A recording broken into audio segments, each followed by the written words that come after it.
Well, ladies and gentlemen, once again, welcome to Positive Plug. I'm Reverend Fraser again, sitting here speaking with the talented and passionate Leon Timbo. And once again, welcome again to our show. I want to ask this final question, and when I say final, we can take it anywhere because I'm certainly enjoying this talk. Do you think the church is disconnected as it relates to science? I think there are parts of the church that are disconnected as it relates to science, but there are some friends of mine even that are apologists that enjoy and have done a lot of research concerning the connection of our faith with tangible, literal points of substance. Mm-hmm. And I believe that as a strategy, the church needs to be a lot more acclimated to the things that are pure and that are clear, and some of the conflicts of discussion that science has tried to raise up, because science is as much of an assumption as they think the church is, as they think the gospel is, as they think the Bible is. And at times it's good to know where the holes are, and not to be ashamed of the holes. Right.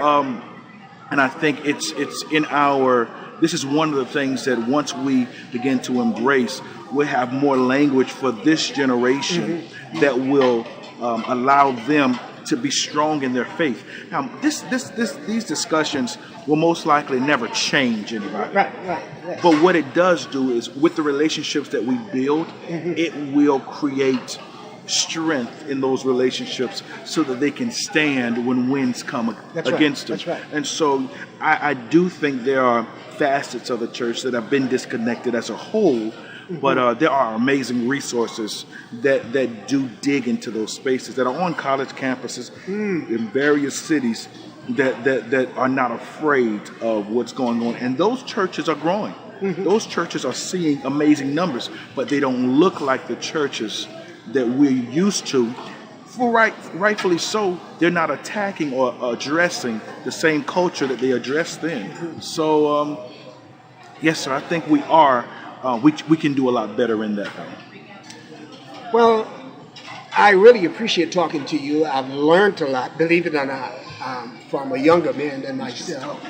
Yes, I have. What we did not speak to, and I want you to speak to it in your own way. Yes, sir. Why are we here? Yes, We're sir. sitting, as we stated, on the beautiful, sensational sensation, a Carnival ship. Yes, sir. And why are we here? Yes, sir. Well, I can take two angles on that. Take three if you want. One of the reasons why I believe that we are here is specifically I was called so that we can have a good time, but in that process, I think that we are here, and even where you are there to be light in darkness. People are in darkness. Atmospheres are dark. And the funny thing is, we don't have to jump hoops or It's Andre Crouch. we don't have to do any of that stuff. That's All right. we have to do is light up. That's right. All we have Light to do up. is I be like that. present. I like that. And once we are present, darkness has to do what darkness does when light is present. That's right. And so I think that's why we're here. And the more we see our identity in that, by the example of Jesus, then we'll find strength in that. When you're talking to people, are you first embarrassed that they may not understand you? Is their rejection more important than your love for the master? Is there not accepting you, which is an issue of identity, really? Is there not accepting you a more important than your in loveness with Jesus? And if it is, then you're not going to find out what light and darkness feels like. But if you see something and the Lord tells you to respond to it and you do it because you love him more than you love being accepted, you'll see that behind that wall of rejection that individuals may have, there's a center that only God can please. So that's why I believe we're here. That's a beautiful thing. Can I ask you the same question? Okay. Why are we here? But on a natural sense. Yes, sir. Because you're on the beautiful Carnival sensational sensation. And I think my wife called you Yes, sir. for a reason. Absolutely. I understand we'll be having something here. Is it tomorrow night? It is. And no, what it's is Wednesday. Yes, Wednesday night. Yeah. It's I thought Wednesday today night. was Tuesday. I thought so too. On Wednesday night, we're going to have an amazing experience. And the experience, because y'all have done it before with a lot of amazing artists from what I hear, the experience is going to be how we take the process of finding God through life's situations and circumstances. And we have an opportunity because the ship has also accepted our event as a ship-wide event. So everybody's invited. So we have a very prime opportunity to bring light to a place so that people can see it. That's right. And make their decision from it. Let God have his experience with them. So I'm excited about what that is. I have some songs that in mind, but I believe God has a special thing that he's going to do in our atmosphere that we're just going to have. We're going to talk about it for years now. Right. Yeah. You're leading me again. Talk. I like this, but I've watched you, and I have come to know you as not a planned man. Yes, I would say that. I'm talking about in your worship. Yes, sir. In your worship, because I've watched you, and it seems to me as you're a man who doesn't go up with a program, so to speak. Yes, sir. So we can't put you in a suit.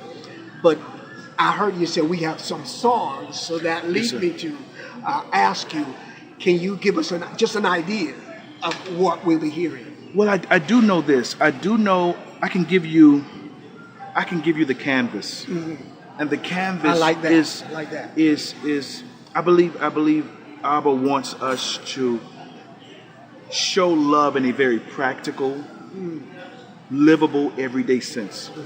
But as we evolve and kind of reveal that sense, we're going to show the connection to the origin of that thing. And then we're going to create an atmosphere that only he can show up in. So I believe that the canvas is going to be that. I don't quite know what areas. And you don't need to know. Every room is different. That's right. Every I believe every specific goal that God has in a room is different. And so there are some pre-written things that are on the paper that I know about just by sensing the overall vision.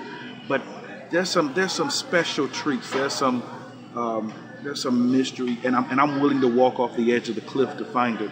And so I'm excited about that aspect of it. It's going to be something that I've never done this way before, but even if it was something that I had done, it would still be something that I didn't do this way. So I'm excited. I am excited myself, and you have a unique way of pulling somebody out as you're pulling me out right now. But I thought about, I preached from 1 Kings sometimes ago, several times, where Elijah had done such a wonderful thing when he called on fire and burned up the prophet of Baal. But in the next instance, you find him running away and hiding himself, so to speak. And when the presence of the Lord came to him and told him where to go, he did obey and he did run. Preachers today are not actually speaking to the unpleasant things. Elijah was willing to stand up and say, as the Lord thy God live, who I serve, sure, there won't be no rain. Yeah. And I come to find out that in his prophecy, he was also affected by the very prophecy. Sure. Because he didn't have no water. Sure. God was the one who said, go by the brook Cherith. Yeah, he didn't know what. Yeah, he didn't know. He didn't know because he was also affected. Now I'm finding that prophets are prophesying the popular things, and it's the only thing that, because it's the real thing and you're the real deal. We prophesy things that doesn't affect us. We want to give people a good word and we want to do this, but I find that when the true prophet comes and he prophesies according to the word of God, he himself is also affected. Yes, sir. By the prophecy. Can you speak to that? We want a gospel. In this generation, we've removed that.